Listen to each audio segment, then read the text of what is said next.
All right, welcome back. We are actually at the Black Horse Golf Course recording live from the field. And lucky enough, a guy sitting next to me while we're setting everything up was Khaydar, who's the Vice President of Digital Ecosystems. And y'all are doing some really cool stuff at that intersection of wells and technology, aren't y'all? That's right.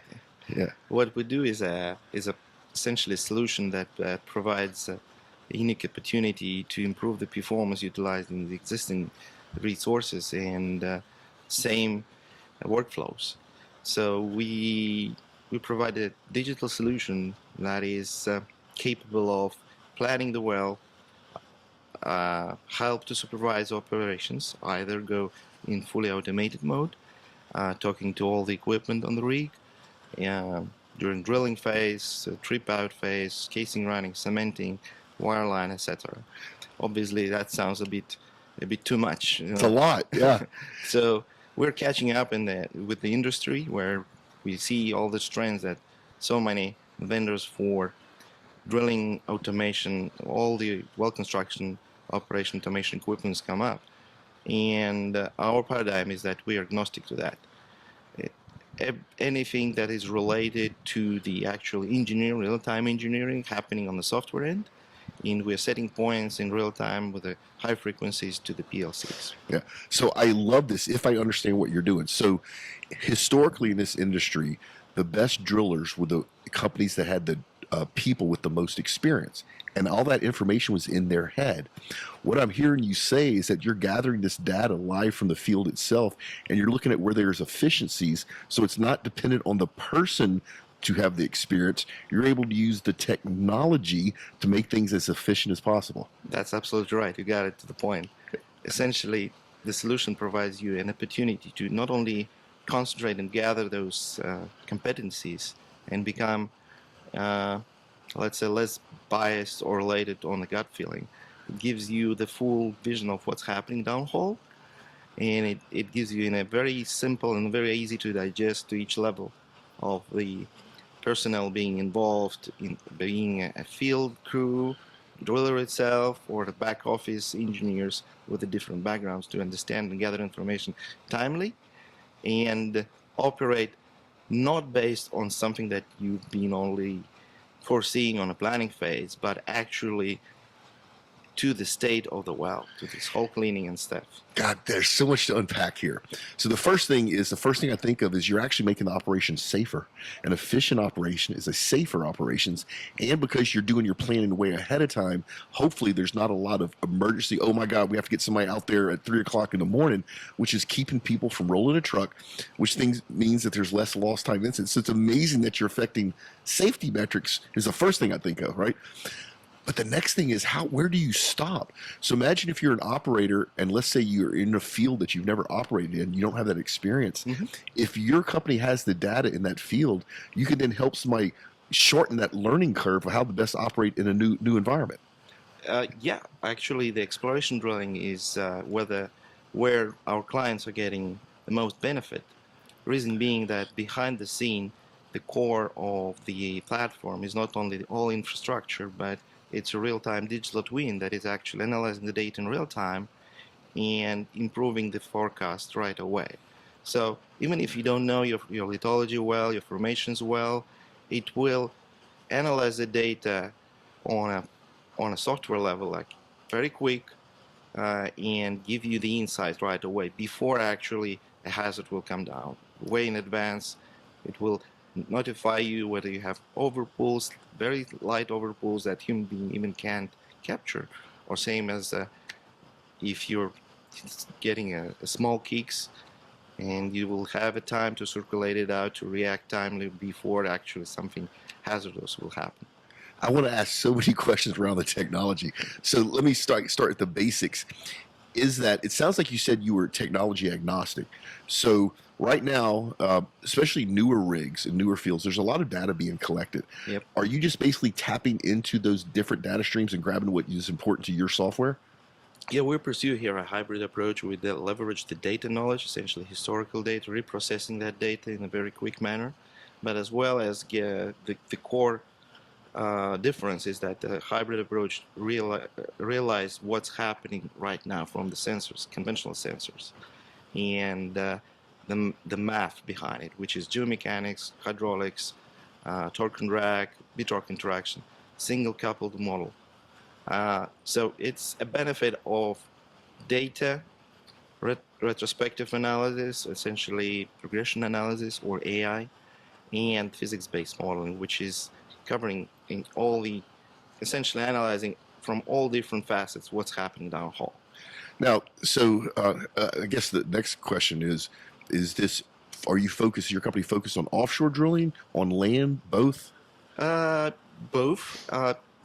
We operate, our clients operate offshore and onshore, being brownfields or greenfields or exploration drilling, different benefits. Most of our clients are operators, and the other half is drilling contractors. And so how do you deal with some places there's limited bandwidth, right? So you can't, there's no way you're sending all this data back to the cloud somewhere. Are you using, edge computing, or are you just taking the exceptions and sending it back? Yeah, it's really easy to talk to you, man. You're giving me the right hints. Absolutely. The modern technology today allows you to architecture the solution that way, that you leverage all those benefits, as you mentioned. Edge compute.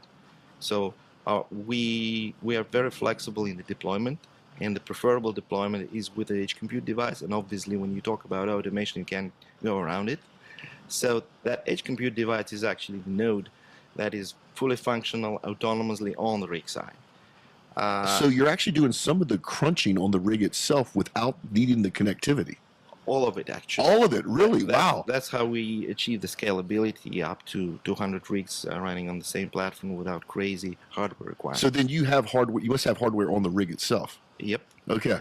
Which is not crazy thing, it's just comparable to your engineering laptop. Yeah, so you probably have a rack with a couple of processors in it. All right. It all depends. Yeah. How secure you want it to be. Obviously, that's where I was going next. Is let's talk a little about cybersecurity, because nobody is going to want this. Two things are going on. People aren't going to want this data to get out to their competitors, right? And the other thing is we have to worry about the bad actors out there. So I'm guessing cybersecurity is something y'all probably focused on a lot. For sure, everyone is worried about getting the data secure, and none of the villains get into it, right? So apparently the edge computing device is one of the first, let's say, guard there, because your data is stored there. There's no access to it. It's an isolated device, nothing else is stored. It's all open source based, so quite secure. And the cloud component, or the server component in the back office, is fully isolated as well. So pretty much, it's similar to your bank account, Yeah, and if you're listening to this and you're on the drilling operations side, and you hear cloud and you're old enough that scares you, don't be scared. Actually, cybersecurity in cloud is actually better than on-prem. It's just different, and you just need to have companies that understand those differences. To your point, how many of us log into our bank don't think twice about it? That's cloud computing, people, and it is as secure as you could possibly get. All right, so I see the benefits. We talked about the health, safety, environmental benefits, talked about the efficiencies while you're drilling. We talked about how you're actually running some of this on-prem, so you don't absolutely need connectivity. But you have to be collecting just an enormous amount of data from all your customers. Do y'all go back later and use that to help drive efficiencies, doing like huge big data analytics on this data you have to actually find those little bitty things that people can't spot? That's right. We not only analyze the collected data, we augment the data by the physics-based model. So conventionally, you have sensors on the surface, and some of them are on your BHA or in the bottom hull. So utilizing, leveraging the physics base that is calibrated to current state of the well, fluids, frictions, etc., you're actually getting full picture each second with 1 Hertz frequency or higher. So that is augmenting the data and giving you understanding along whole well what's happening, giving you an opportunity to essentially zoom to the levels you've never been able to. And you do it programmatically, so it's something that human beings don't have to worry about, and only the essence of it gets to the right people. Yeah, so you're basically giving the right people just the information they need to make the right decisions, and they're not combing through a 72-tab Excel spreadsheet trying to find what they Yep. need. Wow, this is really cool. So I guess my final question is, you say you have a bunch of existing customers now, which is awesome. I see the benefits of doing this. How does a normal engagement, so let's say there's an operator that's listening right now that's interested in what you're doing, and they reach out. What would happen after they reach out to you? Normally we go through some discussions, right? The system, we understand that each client has their own best practices, their own rules. They might be located in different countries and local regulations, safety regulations, etc. Different contractual agreements with the service providers. So the system is built that way that we can quickly, within a week, sitting together with a client without any software development, organize it the way it suits the client needs the best. So it's you can imagine a Lego, right? So we just use different blocks together, and it's happening together with the client as we speak. So it takes about a week or so to make all of the smart alarms aligned to the client's needs. It makes all of the prescriptive analytics whenever something starts to happen downhole that you want to avoid, like stuck pipe. All of the procedures that we would automatically, through the system, recommend to a client would be aligned with what he is having as approved procedures.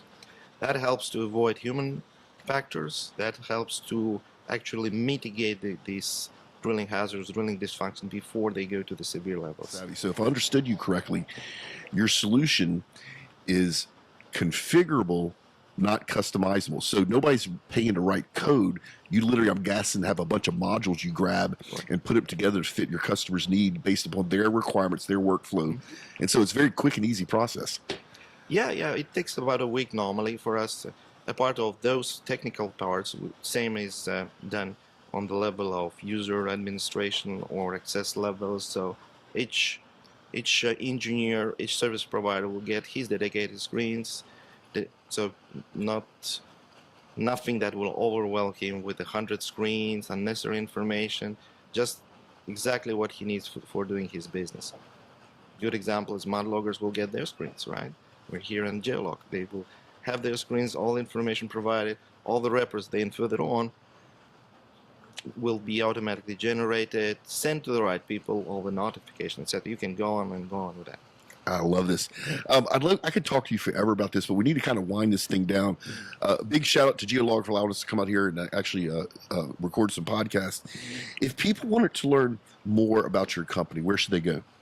They can contact us directly. They can go over our site.